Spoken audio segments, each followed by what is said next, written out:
Chapter 3. How is that possible? At the precise moment Sam stole a glance into the kitchen, her mother emerged from the refrigerator with yet another Saturday morning breakfast item. Their eyes locked in a moment of awkward shock. Her mother's puzzled expression soon gave way to the dazzling rows of perfect white teeth that were permanently plastered in her head. Sam dove for the bathroom and quickly locked the door. How can Mom always smile like that? She's so annoying. Why couldn't Sam's mom be normal?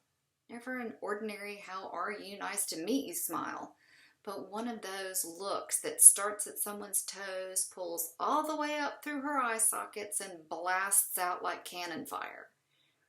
Sam bet her mother's elementary education professors rated dormitories at 6 a.m. Only the people who were able to pull off smiles like that were allowed to continue in the program, and the rest were sent packing to other career options, or worse, secondary education classes. Sam felt better after she finally went to the bathroom and sat there a minute planning her next move. Can I plead the cramps and buy some more time in my room? No, she couldn't, because it would only take a few more minutes before her mother was checking on her and offering Advil. Sam imagined Lily and Mary Beth sitting at the kitchen table plotting their next argument.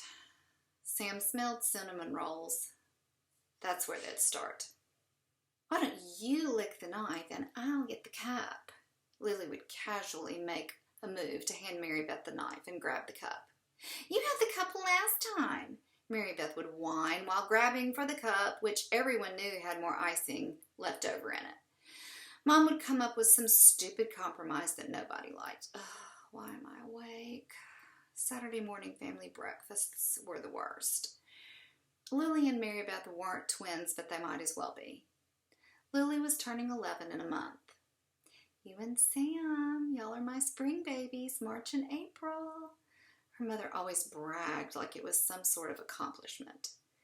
Easter had been in March when Lily was born, therefore Easter lilies inspired her parents' naming decisions. Mary Beth had just turned 10 on New Year's Day.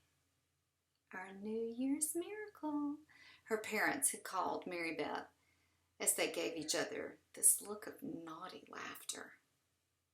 How can my parents not have practiced better birth control? They have 2 kids the same age for 1 month every year. How had her mind gone in this direction? Her sisters were inseparable and loved each other as hard as they fought. I got ripped off in the sister department. Sam often felt cheated because she was an outsider in their little club. She was their other mother they had to listen to and obey when Mom was gone, and therefore ignore when Mom was around. Most of the time she loved the ignore part, except when they threw back their hair and laughed until they fell off a chair. That was the only time Sam ever yelled at them and wanted them to be quiet. At least I've got John Thomas. How much longer could Sam stay in the bathroom and think before someone started banging on the door? John Thomas, the darling of the Flynn clan. At 18 months, his fat, stubby legs barely supported his body weight. But then again, there was always someone around to carry him wherever he wanted to go. He was such a surprise. That naughty laughter again. So gross. Apparently Sam's parents were just as surprised by his arrival as everyone else.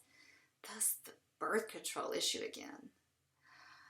But his big blue eyes, with their foot-long lashes, those were the reason that Sam could muster enough socially acceptable face and enter the kitchen. "Good morning, Samantha." The voice, it was as enthusiastic as the smile. "What gets you up so early on a Saturday?" A flicker of flame immediately grabbed Sam's attention, and her heart began to pound. Sam breathed deeply. Mom, you're cooking bacon. So yummy smells wake up my sleepy teenager?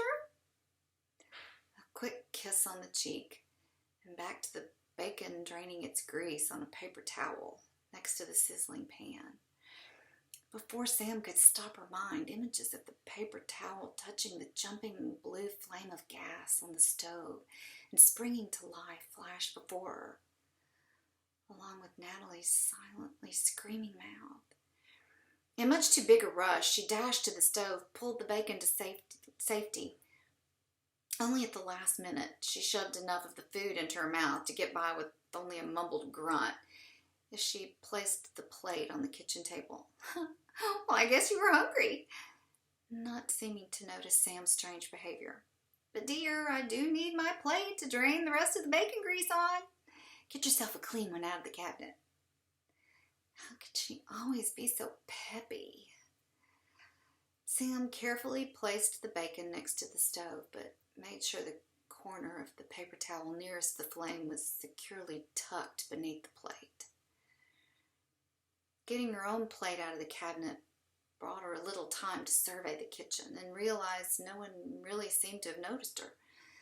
Lily and Mary Beth were huddled together at the table just like she had suspected. John Thomas was banging his spoon on the high chair at something that looked like it had once been a banana.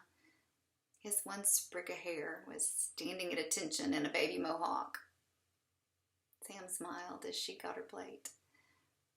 Got a few more pieces of bacon, covertly checked the paper towel, and sat close enough to interact with JT but not get showered with banana smush. Mom, Sam won't get her feet off me, Lily bellowed in her best whiny tone. Sam propped her feet up on Lily's chair, knowing it would irritate her. Sam was irritated at being up on a Saturday morning, so why shouldn't someone else be sharing in her misery? Lily pushed Sam's feet off. Sam put him in her lap this time. Samantha, her mother's voice was only slightly altered to the irritated, and on cue the stove timer went off. Ice the cinnamon rolls, please, honey. Sam made a funny face at JT, and he replied with vigorous banging as she grabbed the potholder. I'll put more icing on the rolls. I want. Her inner dialogue apparently was going to continue. She knew it was wrong to get pleasure from being mean on purpose, but it was just going to be one of those days. She carried the pan to the table, put the heavily iced rolls on her plate, and set the pan down in front of her sisters. Mom! Chimed the two as Miss Flynn set the bacon and eggs on the table. Appearing from nowhere, Sam's dad kissed her mom on the neck, patted John Thomas's baby mohawk, switched Sam's plate with the barely iced rest of the pan, and sat down at the head of the table. He looked like he'd been running, but he was barely even out of breath. There would be no discussion, so Sam didn't even bother. Her dark mood festered just below the surface as Mary Beth's whiny voice said the blessing. So, what gets you out of bed to be a part of the family this morning? Her dad's commanding voice wasn't harsh. It wasn't judgmental, but she didn't lie to it either. Hot, stabbing needles instantly boiled at the back of her eyes. Oh, not that. No, not those. I had a nightmare.